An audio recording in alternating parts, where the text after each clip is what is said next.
Ano guys, nagnakaw ako sa kapitbahay ng ampalaya, kapwa ko Pilipina. Ayun tanim, hindi, pinakukuha naman niya. Kasi naninilaw daw. Ito yung yung naninilaw pag malaki. Sabi ko palakihin muna. Ang gusto ko dito yung gulay lang. Ay, ito. Yung ayan. Gusto ko dito yung sa sardinas, yung dahon lang. Sawa na ako sa ampalaya palagi rin ako may ampalaya. Ayan, ko sa sardinas. Ginto guys, saka kumuha akong tanglad. Ako nagbigay ng tanglad sa kanya. Oh shit, nakatubo. Kasi doon sa amin ayaw ni Habi ako. Pero lang yung ito pa, malaki oh. Kunin ko na kaya.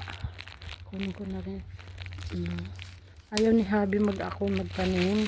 Kasi may mga hindi sarado sa yung pusa, yan dyan ganyan, umiihi ang pusa dito.